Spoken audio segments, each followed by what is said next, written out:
The battle for resources between South African communities and migrants appears to be nearing another tipping point, and concerns about an outbreak of Afrophobic violence are also growing. Tempers flared in Alexandra this week, where a group identified as the Alexandra Operation Tudula movement demanded that foreign shop owners shut their businesses. Migrant shop owners then, as well as traders, resisted. Thereafter, violence broke out in a country with a 34.9% official unemployment rate. The government has been warned to address joblessness or have to frequently deal with these sort of violent confrontations over jobs and people possibly taking advantage of the situation to sow chaos. For today's debate at 5 then, we're joined in studio by economist Dr. David Makoba and Vusumuzi Sibanda, chair of the Africa Diaspora Forum. Gentlemen, my thanks to you both. Thank you so much for coming in this afternoon. Let's go back, sir, a few steps. Let's go to how we got here. Fundamentally, what we face in South Africa is a huge unemployment problem. You spoke about the 35% unemployment rate. That's the narrow rate of unemployment. The expanded definition is actually closer to 47%. So that's the major challenge. A lot of people looking for jobs in poverty, and they cannot get them. You talk about the expanded definition, which is about 46+%. That is a calculation that then factors in South Africans who've simply given up looking for work, which speaks to the desperation, doesn't it, of the situation? Spot on, absolutely. That's it. So you've got a huge cohort of people who'd like to work, who've been seeking work in the past, have never got a job, and as a result have simply given up. So nominally speaking, if we go beyond the percentages, we've got in excess of 14 million people in South Africa looking for a job or seeking a job who don't have one. So, Vusumuzi, let me bring you in here then. Do African migrants, documented or not, do they then understand why there is such a frustration among South Africans, especially in the townships and other poorer areas where people are saying there's already so little to go around? Why are you here to take away the little that's available? Well, they don't understand that, and I think rightfully so, because the issue is that, the migrants are being blamed for something that, factually speaking, it cannot really be, a problem that is attributed to migration. Migration has got its own ways of operating, just like life. Like we've always said that, migration has always been there. If you look at the employment numbers, for example, in South Africa, let's go all the way back to 1991. There's nothing that has fundamentally changed. 1991, you're looking at already about 29% or thereabouts. And we're talking today, we're at 34%. So, I mean, we are now saying, when did this crisis really begin in South Africa? I suppose what's changed is that back then, in the 90s, everyone had this hope. Everyone was running on a dream, right? A new South Africa, it had promised, but now, close to 30 years into it, Vusumuzi, people are saying, well, the promises have not materialized, and it appears that the poor will have to fight to have a piece of the little that's available. I think you're saying quite well that the promises have not materialized. So we need to look at the promiser and not look at, fighting ourselves because we don't have. We don't have because we have been promised. Now, why has the promise not materialized? Is it, because of my neighbor or not? So it is absolutely, it's got nothing to do, with migrants that, the promise have not materialized. So let's ask the right questions as to, why is the economy, for example, not, producing enough jobs? What is not happening and what is happening? But it's definitely, nowhere to be placed at the doorstep of the migrant. David, are we asking the wrong questions then in this discussion? It's fundamentally an incorrect question, and I'm going to pose it in a slightly different way. If all the migrants had to be repatriated, would that resolve the 14 million plus people that are unemployed? I think any objective, reasonable person looking at the data would realize that that's really not the solution. So causality here is very difficult to make. But the challenge is you've got a lot of poverty, you've got a lot of people who are desperate, and to some degree there's some opportunism, scapegoating to some degree that Wusi's making reference to, and to some degree it's not something you'd like to condone, but you can understand that people have got a frustration regarding the lack of jobs. So what then needs to happen, right, to reach a situation where poor, unemployed South Africans feel they're being taken care of, and migrant communities, African migrant communities in particular, because those are the people who are bearing the brunt of this rage, that they too feel safe and able to survive because many of them have fled strife back home. Yeah. So we're in a difficult situation, and I'm just going to make reference to countries like the US, labor shortages, the UK, labor shortages, many parts of the world where they've structured the economies in such a way that actually they've got shortages of labor, despite COVID. So COVID is not the challenge at this point in time. What's happened is we haven't structurally built our economy, made the sacrifices that we need to make in order to create jobs. Now, I'll make reference to a few things. The President in the State of the Nation address made reference to some of the labor laws and some of the labor regulations, which are great if you're a big company with a huge human resources team. But if you're a small business, they're absolutely onerous. And he made reference to provisions that are going to be put in to encourage small businesses to create jobs by making those regulations far less onerous. So there are a whole range of structural interventions we need to make as a country to get to the situation of the US and the UK where there are labor shortages. They're looking for people to work. But they also are in a unique position where they have a different mix of skills and need, isn't it? They do, but to come back to Vusimuzi's point, if we go to Tanzania, which is closer to us, in Tanzania you've got complaints about people coming from Kenya, because the Kenyans tend to be a lot more entrepreneurial, etc., and so forth. So absolutely there are differences, but the changes we need to make to really address the unemployment shortages are structural in nature, and we've got to address those. The migration issue is not going to address it. Let me come back to you. One of the things that government has done since the beginning of this year is publish a list of sectors and jobs where they say this is where we can get foreign labor, and preferably the idea is that foreign labor should be hired first in instances where these are critical skills, right? Skills that South Africans wouldn't have. Is that a fair enough deal then for yourselves at the African Diaspora Forum? Do you think that makes sense? Well, look, the critical skills list and the issue is that it is generally, a practice that a government would do to say where do we have shortages, so that we can, have what we normally used to call expats, or your expatriates. So basically, the critical skills list is a very good thing. Unfortunately, the way it has been put in now is such that government acknowledges that we have got a shortage in these particular skills, but says in order for us to then give a visa, to somebody who's got a critical skills program, they first must find, employment, but you have a shortage. I mean, whether the person hasn't found a job or not, but you need to employ somebody in that particular position. So the publication of the critical skills list, I don't think there's anything wrong with it. I mean, it's actually it's ideal because it also assists in the training, drive of the country, so that the country does not just train, without a direction. So you end up, producing so many, skilled workers in a particular field, yet there is no demand, for that particular skill. So that is a very,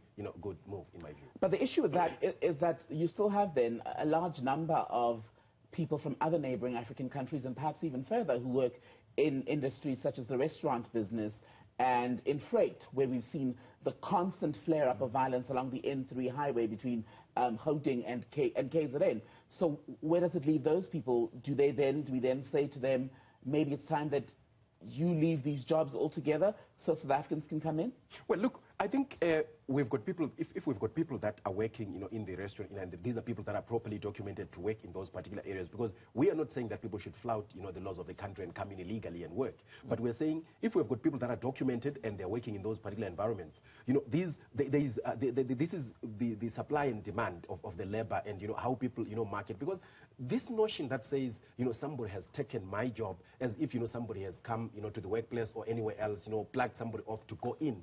The issue is about, negotiation skills. We've got the Department of Labor that regulates, minimum wages and all that. That must inspect to make sure that there is no one that is exploited. So there is this, overzealousness in always thinking that, migrants, where they are employed, they have agreed to, lower standard. And it's not necessarily true. Of course it happens, but when it happens, where is the department to ensure that that does not really happen? So we cannot now say, let's have, all these migrants that are working in these, particular industries, now kicked out of the country. Some of them already have got permanent residence, So what are you saying to somebody who has a right to live in the country permanently, and now you're segregating against that person and saying you should not be employed, in the labor market because originally you don't come from South Africa? How much of this then, David, is an issue or as a result of a failure by government to implement its own existing laws? I'm going to step away from the laws and come back to the big problem which you touched on. It's a lack of a shortage or a big shortage of jobs. That's the key thing. And the government has itself said they can't resolve that. They can't resolve the job creation challenges that we have. So I'm going to give an example of small businesses I deal with. A small business hesitates to employ people. They'll hesitate to employ David because they say, if David causes me problems, I'm going to be stuck in the CCMA. So rather than employing someone, I'm either going to use a machine or I'm going to wait. I'll only employ someone when absolutely necessary. That's at the heart of this challenge. If we had 14 million more jobs in South Africa 3 years from now, we wouldn't have this particular challenge. Now, government is intervening.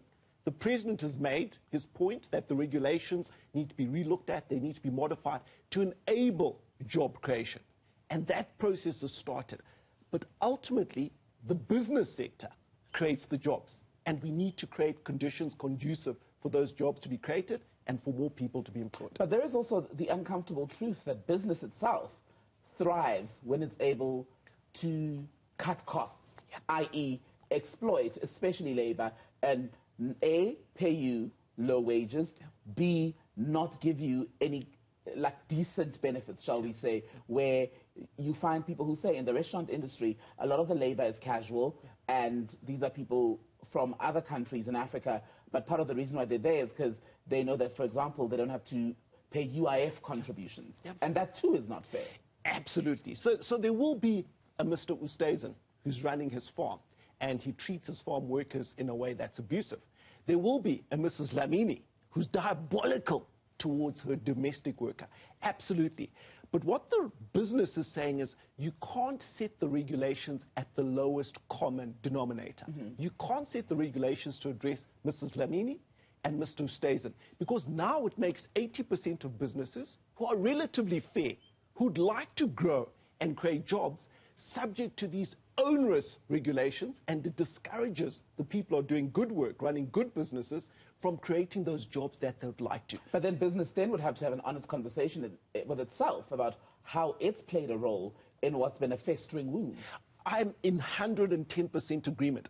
The fact of the matter in SA is the big businesses, the corporates, they've got the resources to address that. Actually, the labor that they don't want, they've actually let it go away through natural attrition.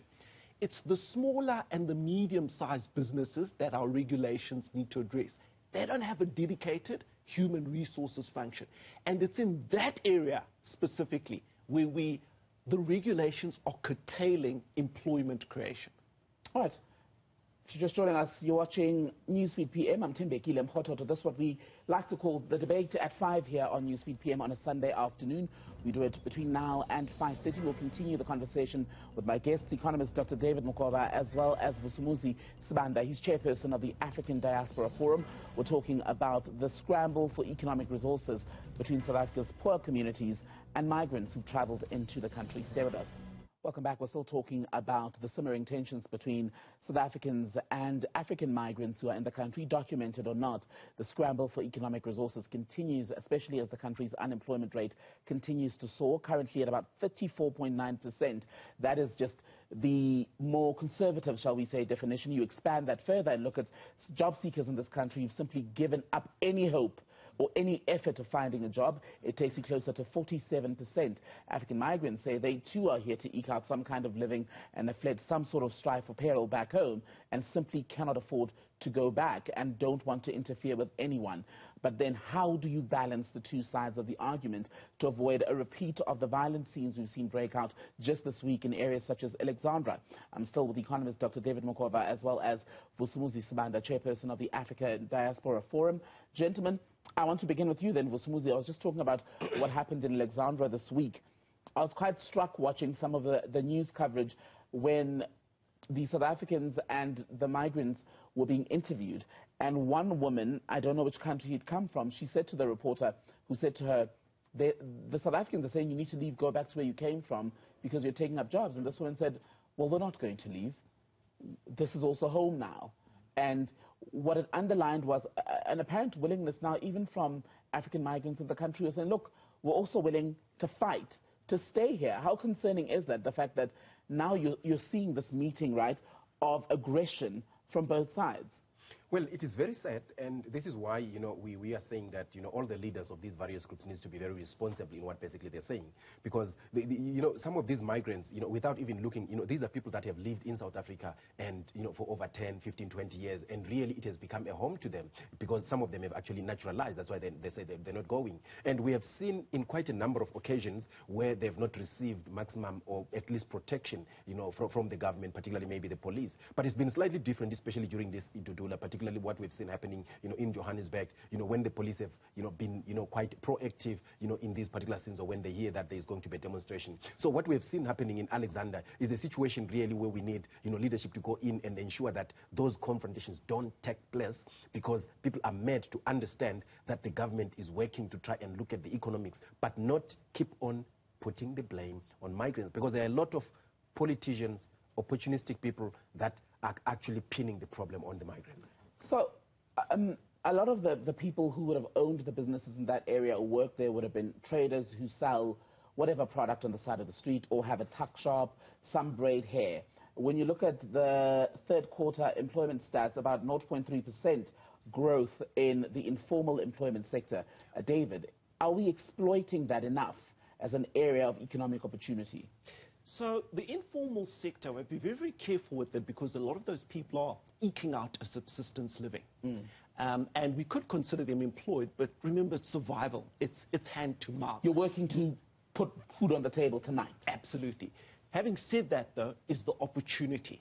And what we want is to have people who are running these informal businesses who may just be surviving at the moment, but to give them the conditions whereby they can grow those businesses into businesses that employ 3 people or 5 people, where they move beyond the survivalist.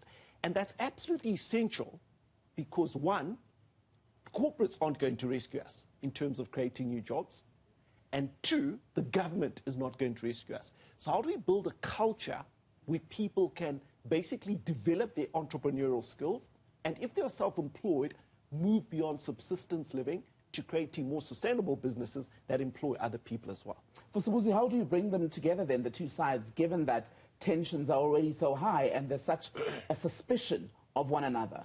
I think the starting point is who consumes the products that are sold by these, informal traders. It is South Africans. That on its own tells you that there is harmony between South Africans and these, migrants. Because if that was not the case, they would not be sitting there unless we're actually making an assumption that all these informal traders, their customers are non-South Africans, which I think would be very, very untrue. So the issue is that, there are situations and people that are flaring up, these kind of, problems that we have and that are causing these problems. But ordinarily, the people don't have a problem amongst themselves. That's why, you find that you've got these tuck shops that we fight about, because certain people stand up and say, I wanted that tuck shop, or I think, I should have had that business. Now, I think these people took away the business from me. But when you go and stand there on any good day, you find that the bulk of the people that are consuming from those particular tuck shops are South Africans. And how then do you explain the flare-up in tensions, which, for want of a better word, appears to be seasonal, either every few months or every few years?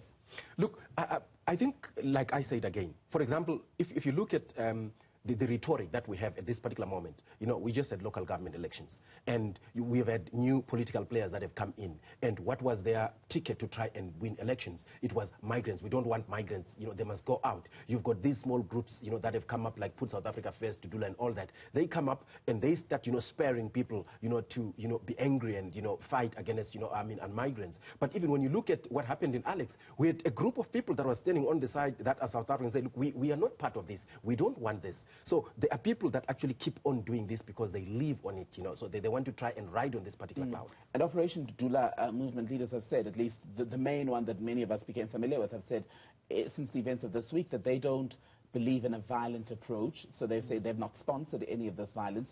But let's come back to you, David. In the next few months, next few years, what can we change first to address what's going on? So a big part of it, I think, is just education. It's building up the level of tolerance in the society that we're in. it's maybe reminding people that in terms of some of these migrants who've come in, pre-1994, a lot of South Africans were in these countries enjoying the hosting of these countries pre-1994. So it's building and nurturing what Vusimuzi has referred to, that culture of community, that we're all facing the same challenges from a resource perspective. How do we try and address those challenges without belittling or attacking each other? And that calls for leadership amongst all the stakeholders. You then hear the retort that says it's very difficult to reason on an empty stomach. Absolutely. And to some degree, the government has tried to address that by, for instance, extending some of the social support that we saw that was introduced as a result of COVID. But these are shorter-term measures. And in the short term, you can put a bandage on. But structurally, I go back to the original point. How do you build an environment where businesses are able to create jobs? And not just the big corporates, but the smaller businesses. So if we're in a situation where our unemployment rate, I'm going to go back to Vusimuzi's original figure, was 25% relative to our current almost 35%. A very different dynamic and exchange at 25% as to now. But that calls for some deep sacrifices. 34.9%, the official Conservative unemployment rate. Is it going to get worse before it gets better? I'm fundamentally an optimist, all right? And there's seasonal figures that come through. If we are prepared to pay the price as a country to make some really, really tough decisions, it can get better. Now, that doesn't mean tomorrow. That may not mean even a year from now. But in the longer term, it can definitely get better. It did between 2000 and 2003, if we have a look at those numbers. But we've got to make the sacrifices now in order to achieve that. So, Vusimuzi, as we wait or work towards things getting better, how much do you worry, based on what we've seen in recent weeks, that we're likely headed towards a repeat of what we saw in, I think it was 2015, wasn't it, when there were the attacks on African migrants in the country and in years prior? Do you worry that we're increasingly moving in that direction? Yes, definitely we are very concerned. I mean, look, even 2019, we had one of the worst ones, where property, businesses were burned down that, are owned by migrants. So this is a very serious concern for us, unless, for example, we see, government taking stern measures against, even leaders of groupings. Because you see, the biggest challenge that we have is that, when you look at, for example, the July unrest, government, or the police went about looking for the leaders, people that caused, the unrest. But when we've got, migrants being attacked, we are seeing the leaders of these particular people. For example, in Alexander, in what happened, ordinary people were picked, but the very leaders, were not picked. And we were on television on SABC, when one of the leaders came up and say, we do not, ultimately, we don't want foreigners. Alexander will not have a foreigner.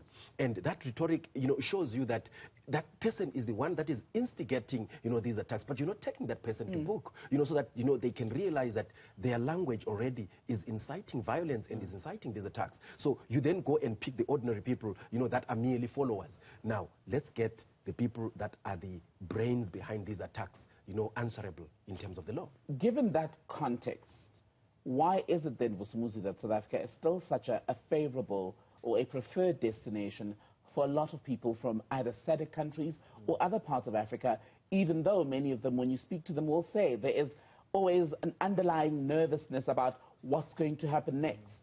That question, will be answered by the state of Africa as a whole. It is in shambles.